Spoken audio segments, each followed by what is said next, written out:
Welcome to Dave and Dom Demystify, a fintech futures podcast helping make sense of the world of fintech and digital finance.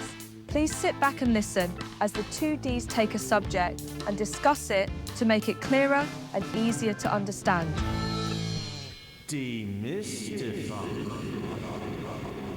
Welcome to today's show. So today I am sat in Limassol, Cyprus. I'm at the Reflect Festival, which is an amazing festival, having a great time. But one of the things that caught my eye was a presentation this morning by Breno Oliveira from Payabl. So Breno, do you want to just introduce yourself and then let's talk about the presentation? Okay, awesome. My name is Breno Oliveira. I'm head of product here at Payabl, and it's a real pleasure to see you here in this amazing event, as you said before. Today we had some great panels and as well this keynote, which we were talking about the checkout experience and the evolution of checkouts, and I'm more than happy to dive deeper with you. Fantastic. So before we get into that, can you just tell people a bit about Payabl and what it does? And, you know, because it's a huge company, but I think some people may want to know a bit more about it. Okay, perfect. Payabl, we are a pay-tech, fintech company. We like to call ourselves the leg of payments, and we merge several products together, such as card issuing, card acquiring, local payment methods, as well as business accounts. We have offices located across Europe and as well here in Limassol, which is the reason why we are so proudly sponsoring this event today. And some of my responsibilities is to look after the product strategy and the product delivery on Payabl and plugging together all this leg of payments and make sure that our merchants and our end consumers, they have the best product experience possible. Fantastic. Well, let's get into the research that you talked about this morning. So could you just give us a bit of background to what it is, why you did it, and then we can go into what you found? Of course. So we realized that end consumers, they are always willing to take one step forward. And we want to know more in terms of data and product data. So we have ordered this bespoke research, which has gone through around 1,400 consumers across Europe. You weren't just fiddling around with a poll on LinkedIn or something? No. We definitely wanted to go all in and wanted to know for sure how they like to pay, because our main expertise is in payments, but not only that, we want to cater for the needs, the fintech needs as well as the merchant needs. So we asked end consumers how they like to pay, and we had some staggering results. So can I just, in terms of the way that was done, was that through a questionnaire or did you do some observations as well? No, we did via questionnaire, via survey. Okay, brilliant. So you talked to people about their payment experiences and expectations. So what are some of the things that you found?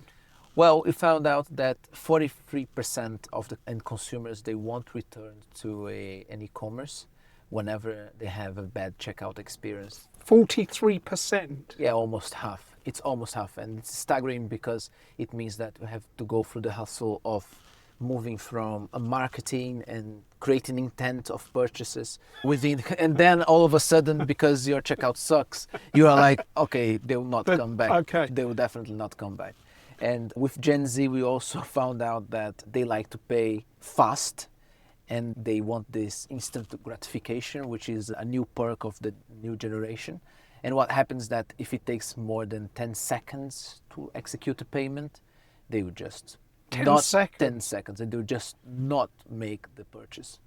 But I mean, those are incredible. I guess not surprising, because I find myself getting very frustrated in terms of just sort of battling my way through payment pages. I guess I'm part of the generation which is a bit more forgiving, because we've kind of grown up with the kind of crapness that has been sort of internet checkouts over the years. But certainly now, I guess expectations from people like myself are kind of changing.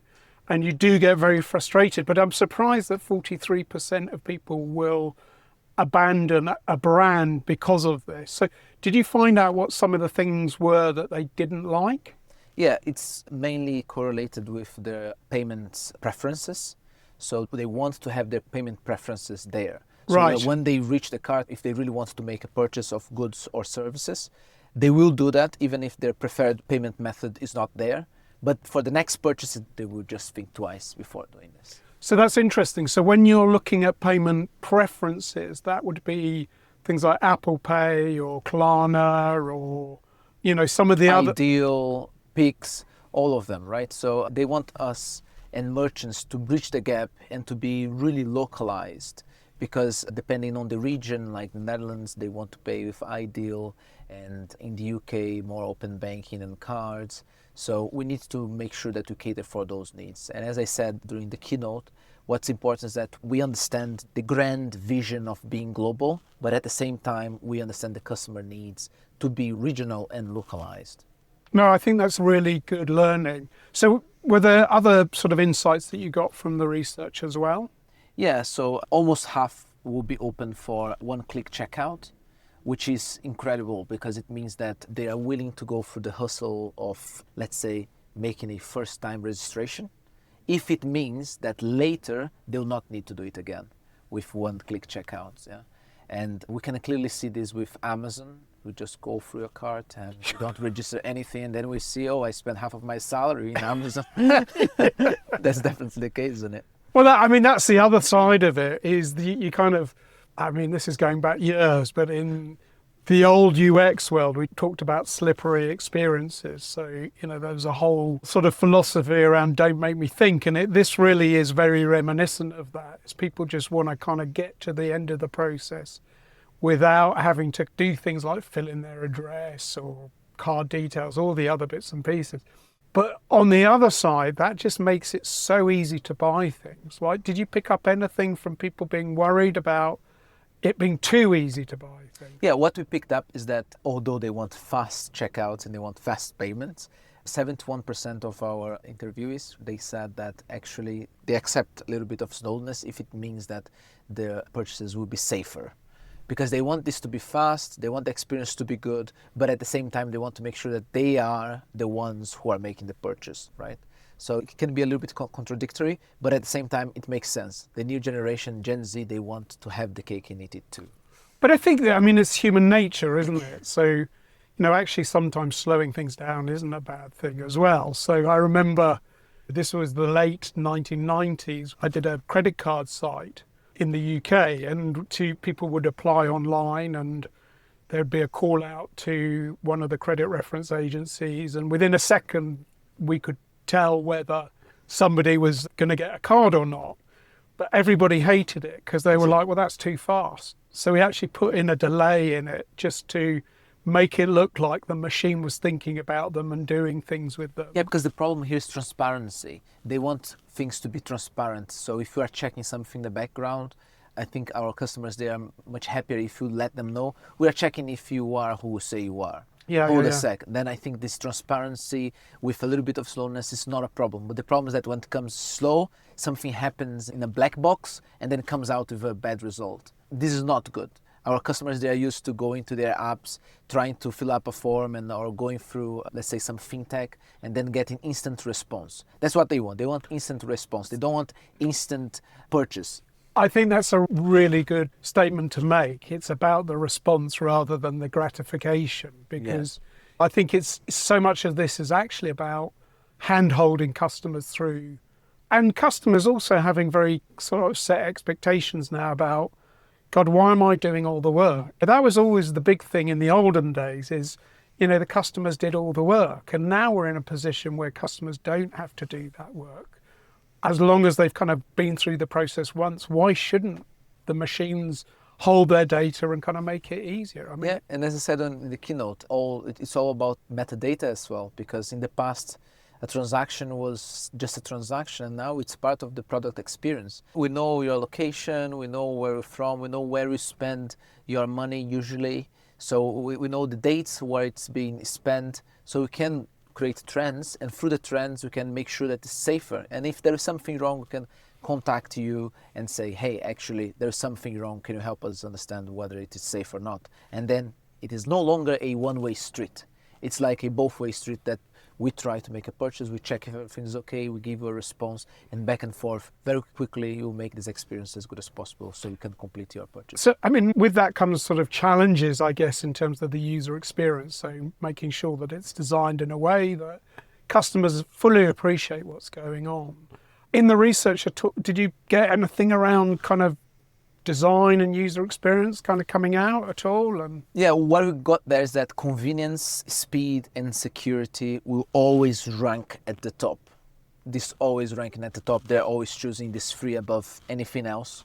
And of course, they will also want integrations with new wallets, promotions, but convenience, speed, and security will always rank higher. So combining this with the product experience, the UX and UI, plus the security that it's expected from a fintech and a regulated institution is what is challenging. But at the same time, it's a good challenge to have, because we see that the end consumers, that they want to be served with better services, right? It's not no longer only about cards, it's about local payment methods, it's about crypto as well. There are so many things that we can talk about. yeah, no, I mean, the consumer challenge is proliferation of all of these payment methods. So now if you go to some shopping sites, you've got 10 choices in terms of, so my preference may be there, but there's a danger that we provide too many choices. And what's next?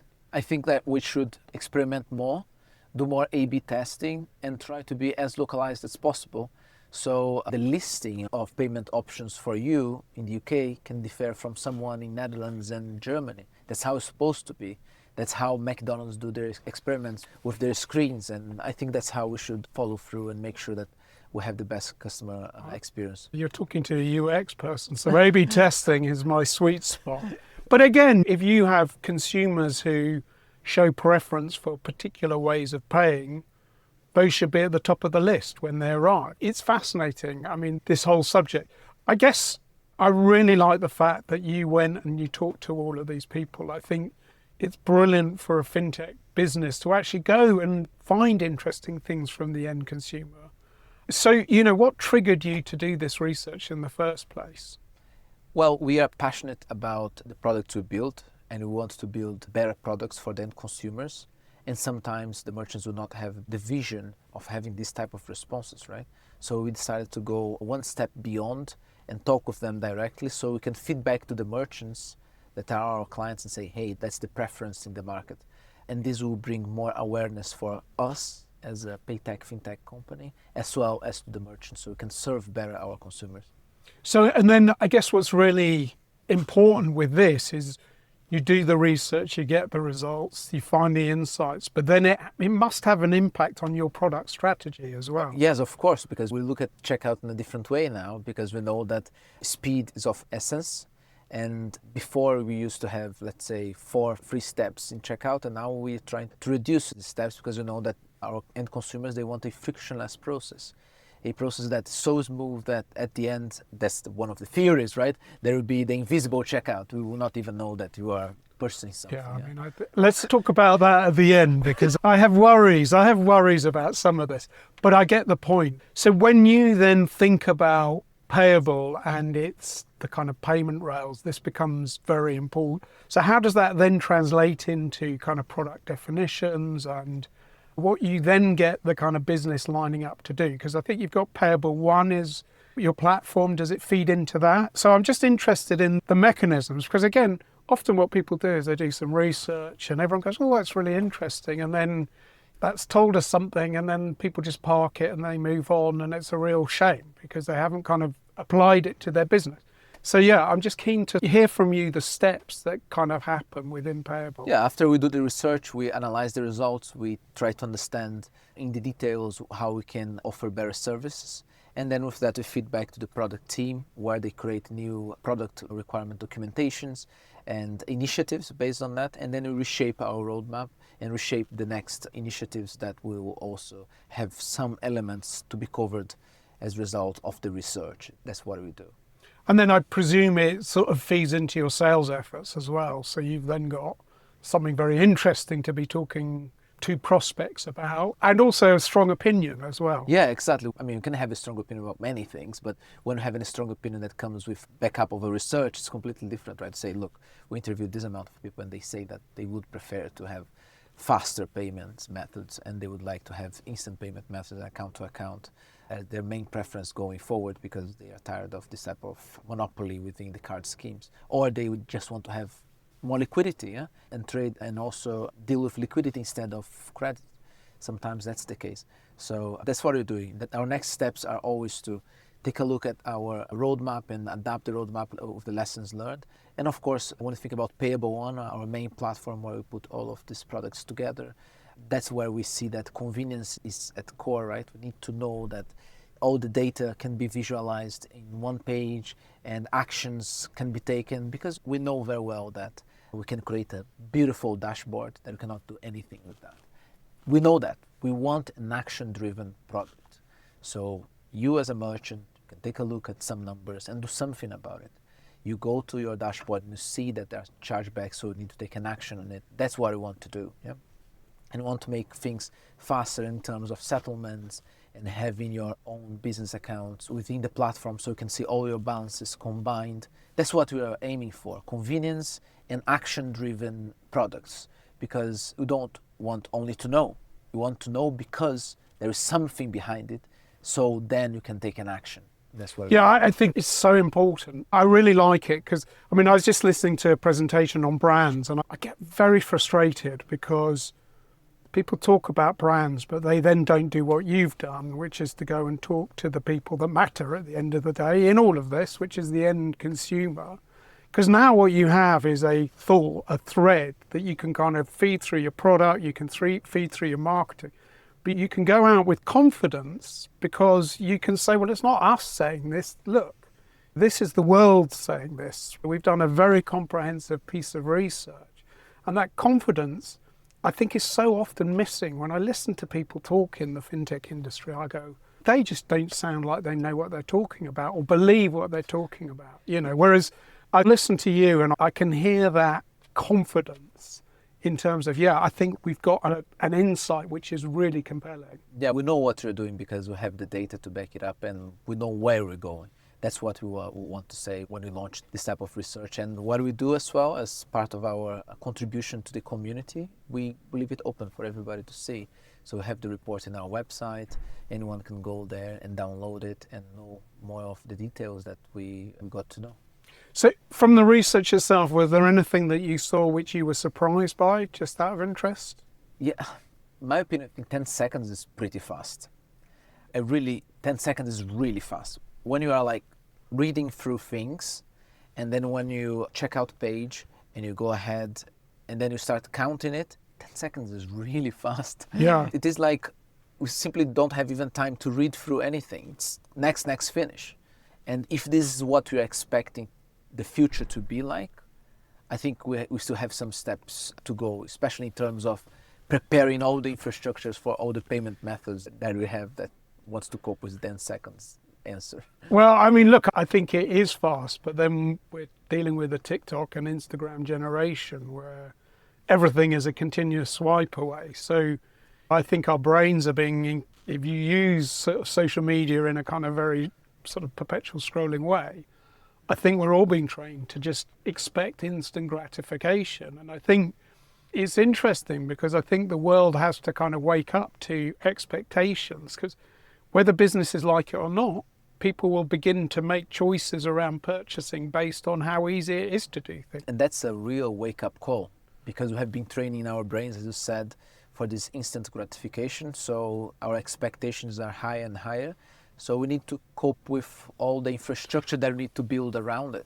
I have a subscription to a wine company in the UK, and my card ran out on it. I got an email saying you need to update your card details. So I updated my card details, but for some reason that went wrong. So now I get emails going, your card details need updating, and it just drives me mad. I'm like, well, I did it once and I'm refusing to go back. And I don't know, like, what's going on in my brain, but I'm part of all of this.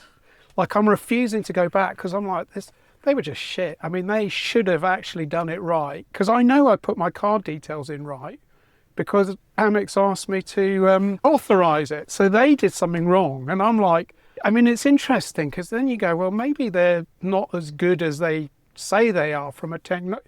If you can't get the payment page right, then... That's why partnership is so important, right? Because you need to partner with someone who knows the payment industry and can cope with your business model.